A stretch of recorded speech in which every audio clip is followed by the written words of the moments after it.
Well, as we were sitting down, I'm gonna be real. I was like, dang, this front desk girl is really cute. But I didn't think that I was lusting because I was experiencing a whole range of emotions. I just thought to myself, that girl is attractive. Well, I don't think that's lust. My name's Evan. This is my co-host, Cole. What's popping off? I feel like I could be a Disney prince. Cole just solved global warming right now. Juice WRLD recently released a song, and he actually has passed away. I think Taylor Swift's overrated. The number one podcast on Mars. Good morning, everybody. Welcome to the number one podcast on Mars. Run the culture. Cole, this is really special. He was crying on the way here, actually, so I knew it was special. I can't get my words out right now. It's okay. It is really a special podcast for me. I have two of the most influential people who have ever influenced my life across the table from me. Yeah, and next to you as well. And no, I was talking about you. Oh, okay. Yeah. I got my dad here. Papa Norris, as y'all have been calling him. And I have my youth pastor, my boss, Tim Summers, and it Papa Tim. Papa Tim. Okay, Yeah, Papa Norris, Papa Tim. Yeah, for real. Like it's cool. It's a unique thing to have like two people that have marked my life more than close to anyone else. I'd say probably mom and my youth pastor growing up, and those would be the four people that have really made me who I am today. And so It's really such an honor to have you guys both here in the same room as me, and I'm super pumped about the conversation today. I am as well. I gotta say, yesterday I went to a house party for a rhythm night. This kid threw a house party. How was it? Was it fire? Cole, I went back, like I thought that I had graduated high school, and I was like, no, I'm like more mature, and I'm like, I don't deal with the insecurities and anxieties that I did as a high schooler anymore. For sure. I know my identity. When you get the diploma, it disappears. Yeah, it vanished, I thought. And I walked into that house and I was like, oh my gosh, my shoes are not cool enough, and my smile is not wide enough, and my hair is not crispy. Like, dude, I was all up in my head. Uh-huh. Yeah. It's just those kids. Dude, I don't understand. I don't know what happens when you get around youth. When you talk about people, when they say that phrase, like, man, if I could go back, I'm like, no, I never say that. Like, I don't want to go back. To high school? I never want to go back to high school. Something I think about is if I could go back to high school right now with the knowledge I have right now, finish with a 5.0. I don't even. I probably you still ain't at 5.0 level. Not gonna lie. Anyways. All right. Anyways, I realize like I still have a lot of social anxiety, and I feel like I really like even hit that last night, oddly enough. And even like the host, Joe, shout out to you, such a cool dude. Yeah. Like I had him filming Instagrams, and just like he is like just a natural at hosting people. People were walking in, just like introducing himself, working the crowd, just like connecting with everyone, and it like kind of exposed the within me of like, dang, I am not that. I've never been that. And I feel like it like kind of hit me with like a wave of comparison of like exposing like, dang, I wish I was like that cool at like hosting people and like hanging with people. Like, I don't know. It's like that weird like popularity structure that like popped back up within me of like, dang, if I could just hang out with them, then I would be accepted. And I think today I feel like there's a lot of people that deal with that, that social anxiety. And I'm curious, like what, in Dad, you kind of have a fascination and an interest in psychology, and you have spent some time kind of digging into what the roots of anxiety are. So I'm curious, like what caused me to like it wasn't but 2 seconds of even pulling up to the house, I was already in a different headspace. Yeah. Well, thanks for the question. And I do want to say what an honor it is to get to hang with all you guys. I feel like I made the A-list now. Yeah. I have finally arrived on the number one podcast on Mars. On Mars. Sure. Yep. So, we don't have a whole lot of competitors out there, but we are number one. So I love it. From a physiological perspective, not just psychological, Here we what go. happens? What happens Got some in the notes? brain? We popping it right now. Let's do it. Some So coffee. what happens in the brain is, according to Dr. Lisa Feldman Barrett, who Oh my. is one of the leading neuroscientists with human behavior, she has done extensive research that when your brain is creating its circuitry, it is combining the different memories, as an example, with your present moment. So when you are in a space where you come into a bunch of teenagers, you are quickly, your brain on a millisecond level is grabbing memories from your past, and then it is endeavoring to create for you survival for your future. So if you had any kind of difficulty in your past with social connection or inner dialogue that made you feel like you weren't enough, that you weren't celebrated, seen, searched, etc., then your brain is leveraging the memory of that in your present. In some spaces of psychology, they call that an ego state, where you go back to that age and time frame, and then you begin to feel the emotion of that time frame to be able to, again, emote. So somebody else can have an exact same memory, but when they handled it, they may have handled it differently. So their brain has programmed to maybe creating solutions rather than getting stuck in that anxiety in that moment. Wow. But even as I was a high schooler, why did I, Get anxious? yeah. It sounded like you answered your question when you stated it, though. I think the root of your anxiety in those environments is comparison. Yeah. I think But why am I comparing I think that the deeper question is like, what is the function that like there's got to be some sort of like auto response even from day one, maybe even when I was younger, like a kid, like when do you first start experiencing anxiety that would then build the memories that you would refer back to? I feel what is Well, anxiety, the first thing I think we need to remember is that anxiety is a God-given gift. It is not always bad or evil. That anxiety is a God-given ability to assess a threat and then create a solution. It's what motivates us to solutions.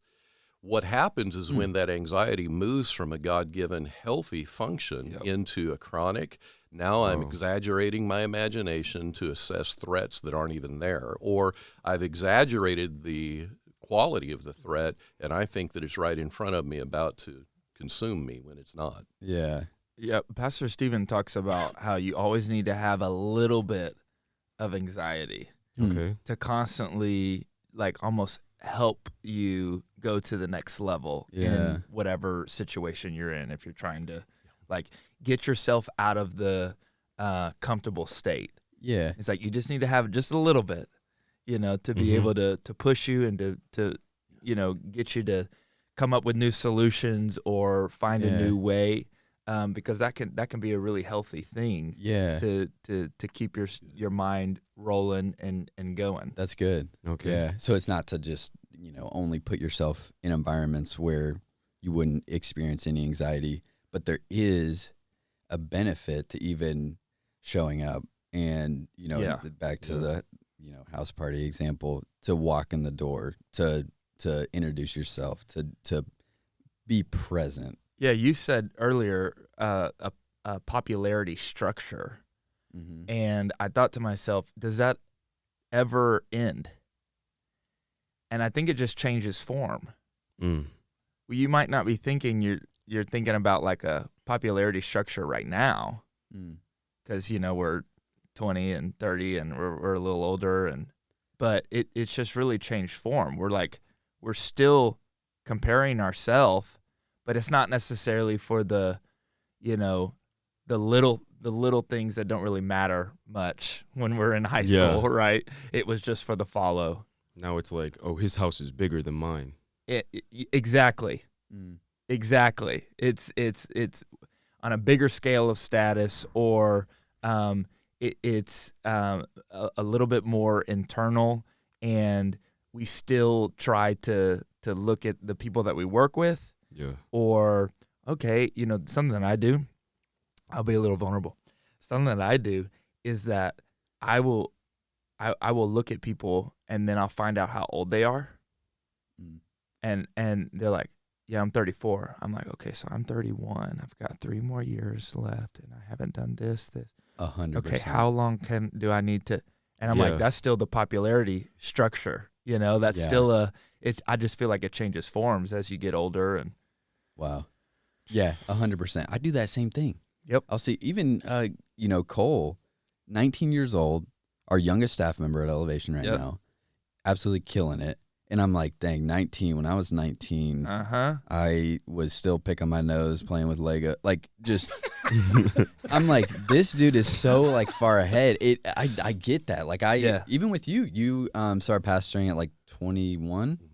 I literally did that when your dad was like, yeah, I went to Bible college right out of high school, started pastoring at 21. I'm like, dang, 20. I am behind right now. I'm 19, and he was at 21, and now he has an Evan that's like 20. I need to get ahead. I need to get ahead right now. I want an Evan. I want an Evan. I want an Evan. Yes. Can we get a quote on that? Like that? No, that's really, that's But really the true. thing that confuses me, what is the difference between anxiety and fear?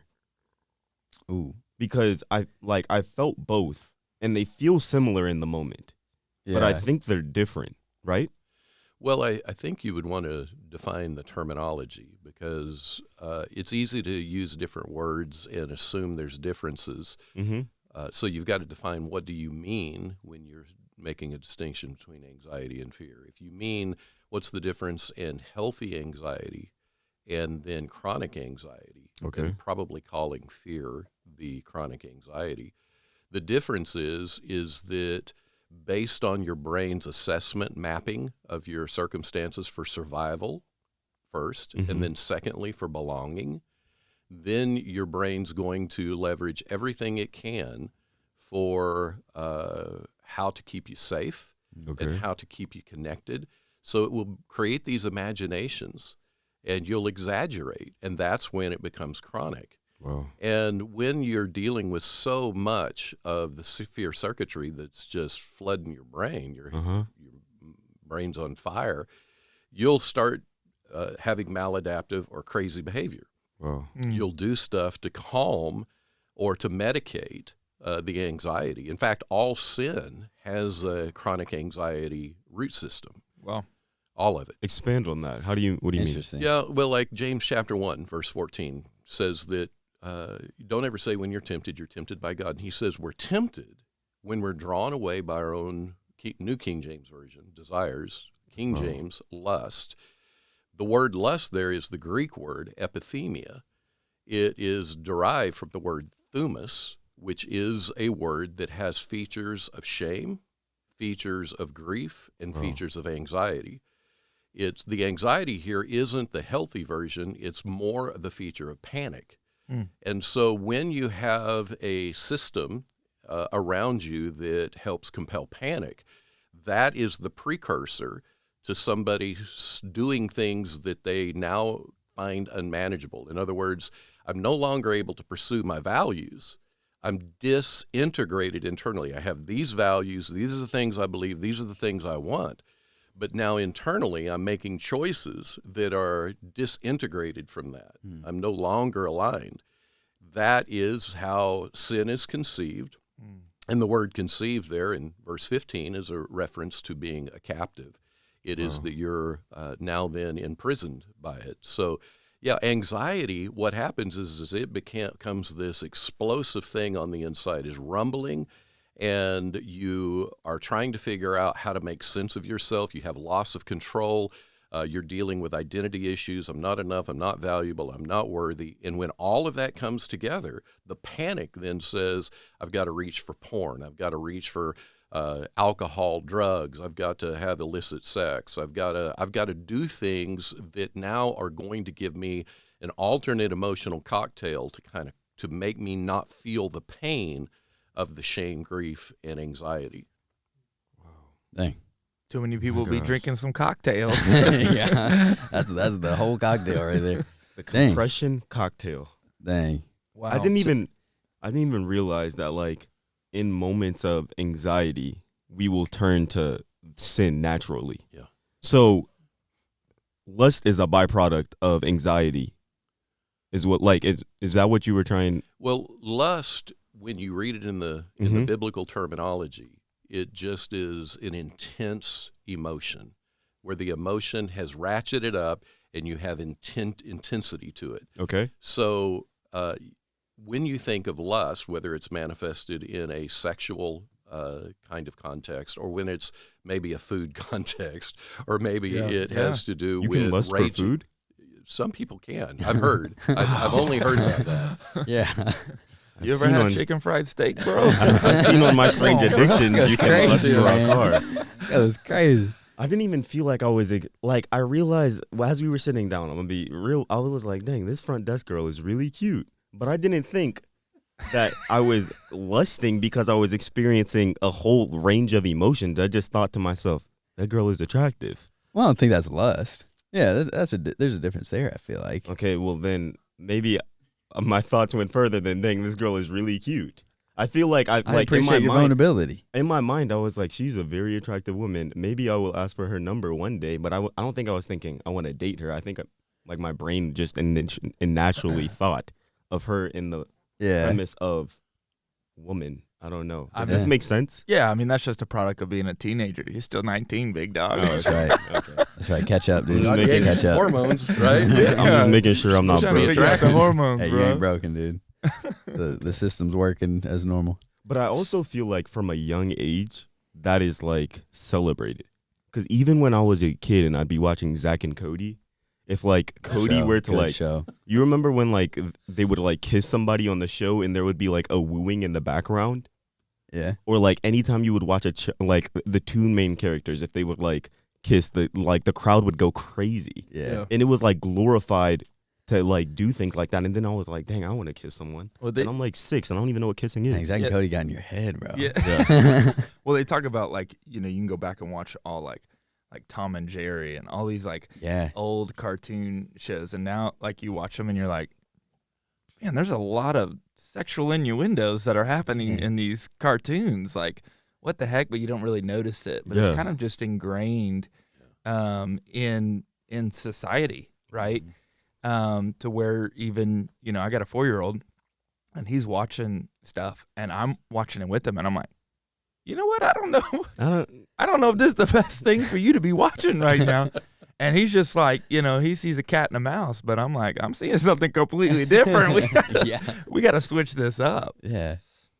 And he'll be able to see it different because of the innocence of his mind. Mm-hmm. Dang. Well, but that is how your mind creates patterns. It's by slow routines, slow, subtle changes. Not these big, massive events that have to happen or circumstances or situations that you put yourself in.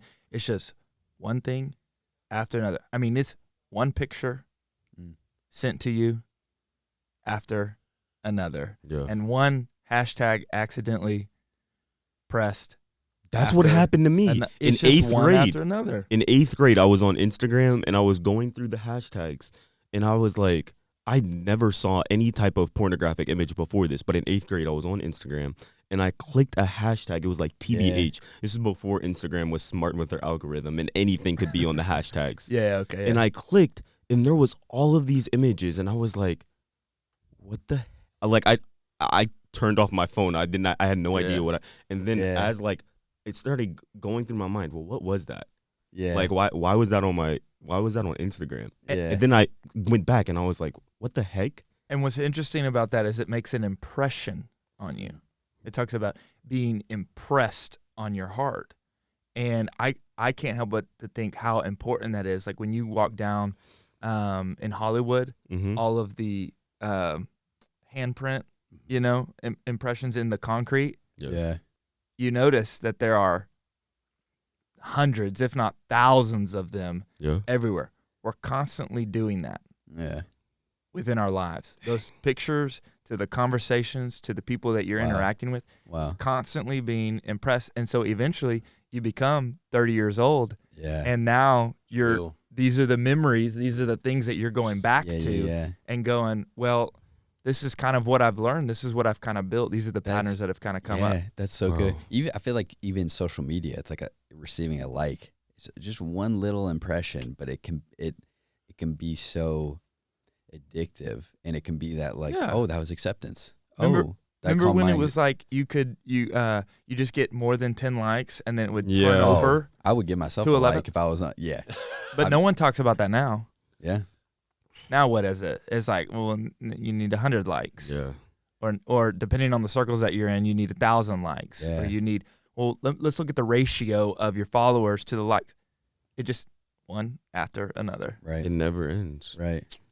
Yeah. So what's some practical stuff? Yeah. I want to, like, truly, I want to get to the place, and I know I've kind of beat this example to death, but like I want to be able to go into social environments or, whatever it may be, and to just feel like I can be my true self and not be consumed with not be consumed, but not be emotionally drained by trying to navigate, like, am I enough or am I cool enough? Like, I just want to be able to, I think we have a lot of youth that are like, I just want to be able to go to school or just like be able to like really figure out who I am. Like and I feel like the anxiety is a distortion effect on that, the chronic anxiety. Yeah. So what's a way to combat that? I think for some reason I just got captured by the phrase of knowing who I am. Mm-hmm. That's such an elusive idea. Who am I? Yeah. People will say, just be you. It's like, well, it's great, but who is that? Who is that? Yeah. I think what we want is to follow the great commandment, to love God, love our neighbor as we love ourselves. So I think being yourself is learning what you value, and then being able to radically accept yourself in view of your flaws and imperfections, that you don't have to be flawless and perfect to be able to be radically accepted by self. Yeah. So God accepts you, but do you accept you? Most of the pastors I work with, when I work with pastors working through their stories, they'll say, I just need to focus more on how much God loves me. And it's like, I think you've done that for like 20 years. I think what you need to focus on is leveraging the love of God so that you can love yourself well. Wow. And you can't do that without facing your flaws and imperfections and then being able to hold that with sacredness and say, I got you. I'm with you. I'm connected with you. That's integration. Yeah. So now you take that idea and you've got what is the work that you do? Well, anxiety is always going to give you 3 P's that it's going to exaggerate. It's going to make things very personal to you. You think that it's just me.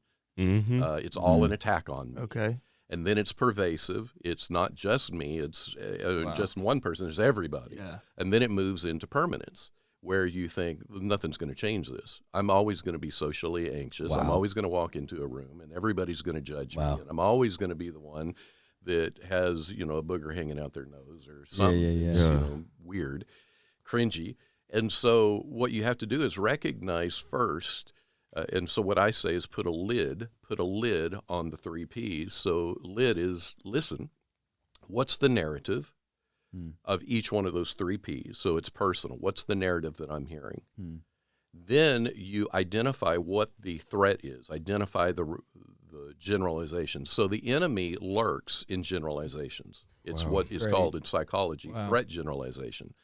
And the idea is that as long as you don't know what the enemy is or what the threat is, everything's a threat. So everywhere you go, like when you walk into a space like that, everybody that just makes me think of even Adam and Eve. They hid from God, and even God was a threat to them. Yes. That is so interesting. Everything's a threat. Yeah. Yeah. Do you think they were experiencing anxiety in that moment? In the garden? Yes. Yeah, absolutely. They had never in a moment experienced chronic anxiety. And in that moment, for the first time, they're flooded with fear. Wow. And when they do, they are scrambling for any weird thing they can, and then they cover themselves with fig leaves. What is that? They're projecting an image of themselves that's man-made, that is not what God designed. My gosh. So that back to that threat generalization. So you have this idea. Going too fast, Patrick. I gotta load. Well, I just feel like back to social media. It's like we don't clothe ourselves with Well, you know, in a sense, yeah, we put We clothes don't on, put but fig leaves on, but it's we do this something. projection of I'm put together. I know how to. I'm on the latest trend. I'm relevant. Filters are the new fig leaves. Yeah, yeah. Well, here's something. Dang.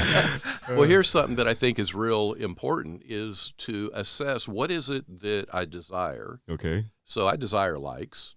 I desire for people to applaud me. I desire to belong to certain specific individuals. But then the question is, what do I emotionally feel I need? Because it's that emotionally feeling I need something that's going to get me upside down. I could want it, like I want likes, but do I need likes? If I need likes, then it's built into what Hebrews 12:14 says are roots of bitterness that spring up and defile. Okay. So what's going to happen is you're going to have this need driven by anxiety. Why do I need it? So I've got to explore what are those threats? What are the things below the surface that I'm trying to meet the need of emotionally that's telling me I've got to have this or I won't survive and I won't belong. Mm. Wow. So, yeah.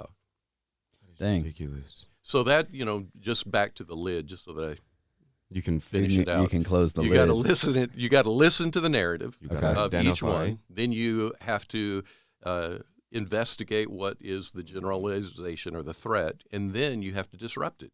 So you have to know truth. Once you know what the enemy is, so you narrow down what the enemy is, your brain quits finding everything in an anxious threat. You narrow down, you know that it's one threat.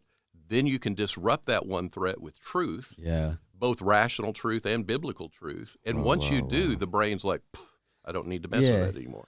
Okay, so I like this, but I feel like there's a tension here when you say disrupt, because for me, as someone who loves to challenge and Bring it, man. Let's do it. Borderline aggressive. Let's do it. And I'm not going to challenge here, but I know there's a lot of teenagers that are not like that. Yeah. So when they hear the word disrupt, they're like, wait, so now I have to be aggressive. I have to be offensive.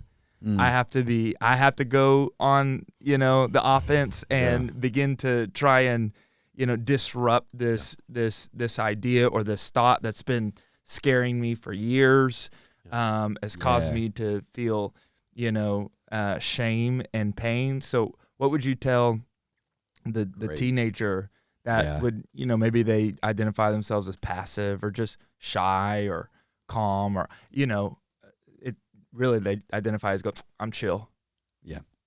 I'm chill. I don't nonchalant. I'm nonchalant. I'm shy. What would you say to someone like that when they hear the word disrupt? And that might be a thing of like, ooh, that's not who I am. Yeah. Well, I think all of us have a tendency to have disruptions. It's just that it's selective. So it'll say somebody's chill. Somebody's like, I'm passive. I'm just not very aggressive. Well, there is the great probability anxiety is surfacing in your life in different places. It may be that you are chill because you are avoidant to the anxiety. The anxiety is such, you're like, when I get into a crowd, I'm going to act chill because, and here's the deal, when I'm chill, I'm in control. And anxiety thrives on, if I'm not in control, I'm anxious.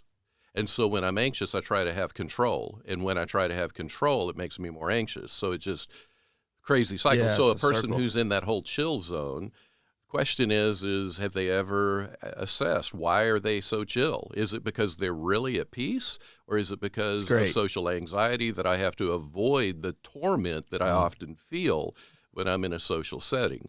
So then what you would do is you would just simply identify what's the emotional, spinning I have. What's the narrative? I'm listening now. What's the narrative that's telling me that if I show up, if I'm in this space and I'm really me, am I going to survive and will I belong? And what's the narrative that's threatening that? I narrow the generalization down. Yep.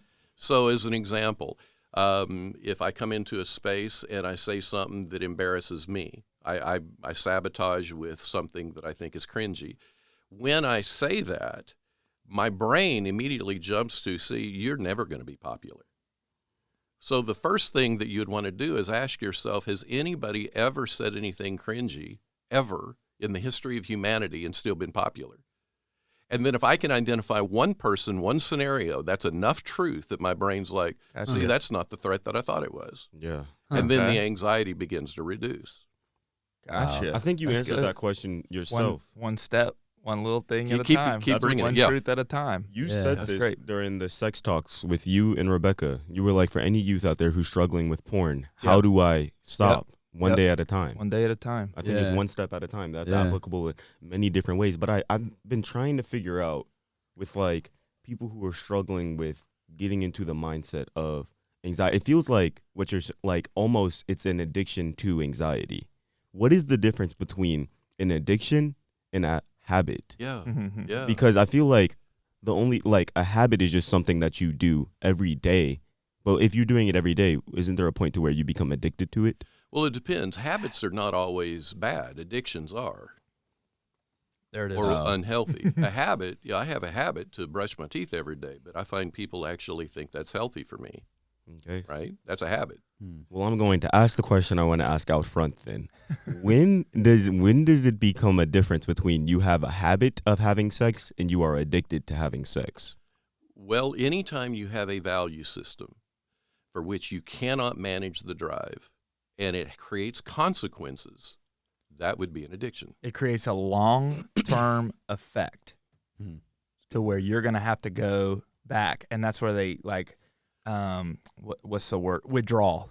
Hmm. Where you have a withdrawal, Mhm. that's when it is becoming an addiction. Yeah. Good word. Good word. Yeah. So that's the difference. But I want to go back to that area of working with teenagers that are in the chill. Yeah. I mean, this is the space. You're an expert. You live in this space. no. So what would you say to We're the close. teenager? Yeah, well, I wouldn't consider myself an expert, but I think that's a big thing that I've been trying to like, a tension that I've been trying to manage, Okay. where I'm like, my 14-year-old son, he's very chill. Oh, Brody This is dude the is chillest dude. Negative 10 degrees Celsius. And I mean, he's I just love Brody. super. Like I love it. It's something, and the question doesn't come necessarily from my son, but I look at that and think of his future, and I'm like, man, I want to teach you how to be direct and be, aggressive sounds like a negative connotation, has a negative connotation to it, but I want you to be upfront. I want you to be able to address some things and not be afraid and be able to, because sometimes I feel like you have to do that. You have to be able to go on the offense and throw a Hail Mary. Mm. It's a lot different than throwing a 2-yard pass, right? Yeah. And that can make you feel good, and that's good, and that's the one day at a time thing. But sometimes time's running out. Yeah. Sometimes the defense is coming at you like crazy, and you just have to lob it up. What I'm finding is that there's a lot of teenagers that won't even lob it up. Mm. They won't even. They're just, nope, that's not me. And I'm like, okay, like how? All right, tell me about that. Tell me what. And when you talk to them, it's a lot of what they've gone through. Yeah. They've tried before. They've been shut down. And this is where I heard from Paul Scanlon. I don't know if you've ever heard of him. He's brilliant. And I had the opportunity just to hear a little of his, I think, a master class. And he talked about raising your kids and not ruining their brilliance. Mm. Wow. Okay. Now this That's a good word. this whole phrase has jacked my parenting up. Okay. Because I'll look at Genesis, my 4-year-old, and he is not chill. Okay. He is not the definition of chill. And my wife is like, man, he needs a little more discipline. I'm like, yeah, for sure. We'll discipline him, but we got to be careful not to ruin his brilliance. At such a young age, I'm like, okay, yeah, that wasn't good, but is it not good because I would never do that? Is it not good because my parents got upset at me for not doing that? Right? It will take him 3 hours to clean his room. Yeah. Okay? you'll find some parents get upset about, why does it take you so long? Yeah. And I have to literally like train my mind to go, okay, just keep cleaning your room. Yeah. Keep cleaning your room. I have to tell you 42 times, but in 3 hours, he cleans his room. He does the same thing that another child would do in maybe 10 minutes, but does it in 3 hours. The value is still there, but he has a different way of doing it right now. Now, yes, there's, you want to teach your kids to like that's good. be able to be efficient and all that Yeah. kind of stuff. But it's the same way with teenagers. You're like, okay, it doesn't always have to be the way the preacher says it. Right? This is where you get in the idea of like, are they preaching at you, or are they coming alongside with you? Right? This is where churches get it really messed up. Yeah. And that's something that I've had to really kind of assess and evaluate in my own life, because I do want to go, no.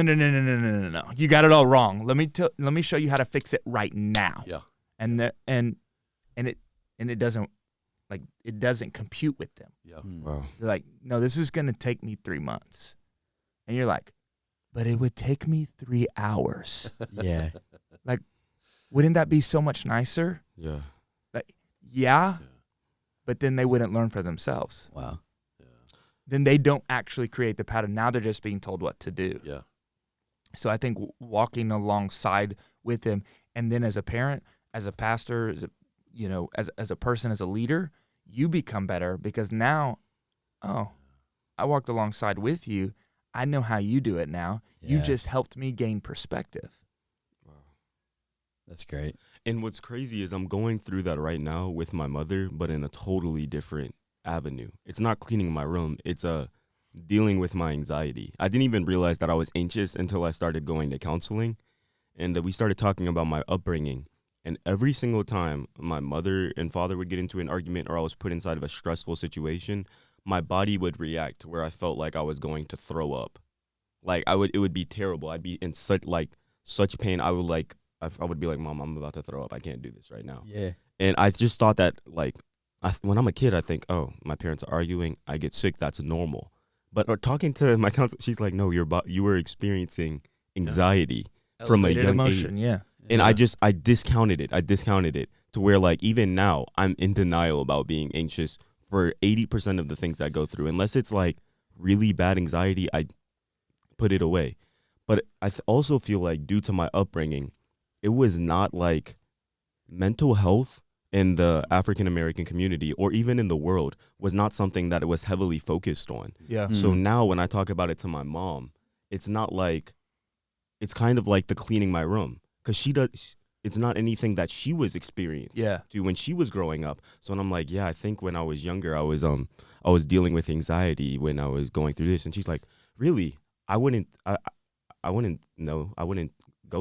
go through that. Yeah, what do you think? What's the product of that? Because I feel like people in this generation, that word gets thrown out a lot. What, mental health or anxiety? Anxiety. Like, I have anxiety. I'm very anxious, and it was something that I'd never really heard a lot about growing up. I don't know if it was like that either. Huh? And so I don't know if, like, are we labeling anxiety the right way? Well, it's interesting because in, again, Dr. Lisa Feldman Barrett's work, she has kind of thrown in a disruption to all neuroscience research. Okay. Because what she has done is looked at these different categories of emotional labeling and then taken it across nations, cultures, and tried to explain, tell me what you're feeling, and then what's the name you're using it. And so we end up having, you and I, Tim, could have a completely different emotional experience and call it the same thing. Yeah. And so what our brains are doing is simply taking what we can understand of each other and then trying to put a name on it. So, I think there's a lot of things that may not necessarily be anxiety. Yeah. But they are uncomfortable, emotional experiencing, and so we just throw that towards So we it. throw that in there. Yeah, something that has helped me calm my anxiety at times is just to stop and name it. Yeah.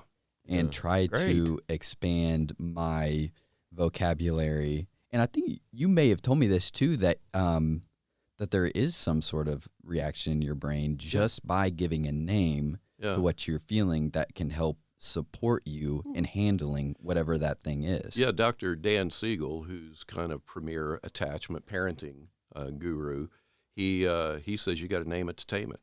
Name it to tame it. Name it to tame it. If you can get on Google and just get the feelings wheel out, feelings wheel it, find out the names of the emotions, and then identify what that is. What is the emotion? That is your super brain helpful. immediately moves further from the generalization into the specific threat. And when it does, then you're able to Then calm. you can calm. Name it. You better be taking notes on I this. am taking. My Like I goodness. thought I had some things that I wanted to bring up, but you know what? Nothing I'm about to Dang. say is gonna be at the level of Papa Norris. Papa Norris. He in the came house. ready. He said, Doctor, Yeah, he's named more doctors than I've gone to in my entire life today. You guys are awesome. This is great. Yeah. Oh my This is God. great. I was reading this article on Google, and I don't know the doctor's name, but they were like, the only fear that humans are actually disposed to is the fear of loud sounds. Everything else that we adapt. Would you agree with that? I feel like people Is would it be loud sounds? loud sound. Loud. I think it was loud I thought sounds. it was falling. How would we Yeah. have? How would we? We all have a natural reaction to Yeah, falling. think about a. We learned to have a fear of falling. No, Nobody. that's insane. Nobody has a fear of falling being born. Have you ever seen a? Like, I really think it is a fear of falling. Have you ever seen a newborn when they do that? That's them falling Oh, at such We a just young got- age. the two innate fears Two. are fear of noises and falling. There it Those are the is. two. So we were both right, bro. both We were both right. That's collaboration. Isn't that just like the that Lord? collab. I Tim Cole collab. I forgot the second Thank part you, of that Dunstan. article. Appreciate Yeah, that. thank you, Dunstan. But I think that's dope Yeah. because everything else, like you can think, am I scared to go into the? Well, the only fear that I'm really born with Mm-hmm. is falling Mm-hmm. and loud sounds, and I'm not about to fall in this party. Yeah. Well, that's so funny because probably one of the most memorable and impactful messages that pastors ever preach. For Why am I me. anxious? No, I was gonna say. okay. When anxiety attacks. We're just guessing here. I wanted to finish your sentence. and Don't we stop had, on like, 6. Okay. No, I don't remember the title right offhand, but the main point was that what isn't healed gets handed down. Yeah. And even on this topic of anxiety, like it's so much more significant than just going into a room and feeling socially anxious. Yeah. It truly is generational. Yeah. Of I've inherited Wow. the Epigenetics. anxiety that the epigen. I've inherited that from my ancestors, from you. Yeah. Oh, hello. Hello. Papa from Norris. but then I'm also going to be passing down what isn't healed in me, and so even on that point, like there are so many fears that even from the Garden of Eden that have been handed down, Yes. that have been developed. Whoa. So I'm not just combating Oh, no. my own experiences or a moment in high school where I felt like I wasn't. I'm combating the generational Yes. anxiety, and so I just feel like all of this is Well, actually, the theological construct of that I think is interesting because when you get into the Bible and you hear this word of the nature of sin, Yeah. what if the nature of sin, what if it is the trauma that Adam and Eve experienced that got passed down, that our brains now are organizing around for survival and belonging? yeah. And so that sin not only has the holy offense against God, but what if that sin is what disrupts how we live our lives? And that sin being a nature, not a behavior, and it being something that is a wound profile. Yeah. So you got epigenetics, you inherit it, but also when you're born and your child is, 1, 2, or when you were 1 and 2, and then 3 and 4, all the way to, Cole, you said you were 19. Do you know that your brain, your prefrontal cortex isn't even fully developed yet? Dang. You're not going to, He got You're that not tiny gonna be brain. fully You ain't developed even till big brain you are- yet, dude. till you're 25. And then when I think of your 4-year-old, Yeah. your 4-year-old is the one that takes 3 hours, right? Yeah. Yeah. So your 4-year-old, believe it or not, from age 4 to 5, I'm going to throw one more doctor out just for Oh, credibility. I love it. Do I it. love it. Do it. It's But helpful. Dr. Tina Bryson, her and Dan Siegel are the foremost authorities on child development. And Dan I Siegel. was privileged to be in a I know mentoring him. group with Tina Wow. mentoring. And she has pulled out how that when your child is up to 4 years old, the left hemisphere of their brain is radically developing. But when they hit 4, it slows down and the right side radically begins to develop. So your 4-year-old, when you're thinking, why can you not do this? Their brain is nothing but scrambled eggs. They're trying to just figure out the organization of the circuits in the brain. And so what you're doing, I just want to applaud, of having the curiosity. The reason I love the way you approached it is because you are focusing in on knowing the child, which when you do that, the child has an attachment bond and they become securely connected to you, which actually is the foundation for success in life. Wow. That if you're securely attached, the maladaptive tendencies towards anxious acting out is not going to be there, because they've learned that even though I do something wrong, I'm flawed, I'm imperfect, that repair is now something I can be resilient with. I'm resilient. So if you think about a 4-year-old's brain, you think about a 19-year-old's brain, then you think, how does the brain evolve? Well, the brain evolves largely from the time they're born to the infrastructure of mom and dad. So if you have an anxious mom or an anxious dad, your brain is going to organize with the scaffolding. It's going to build off the scaffolding of mom and dad's brain. So when you think, where does anxiety come from? Well, it's generational and it's environmental based on your parents' generational experiencing.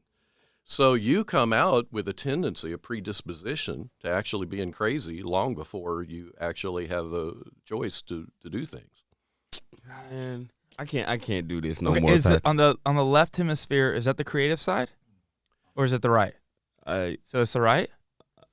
I always get mixed I up. don't know. 'Cause Patrick?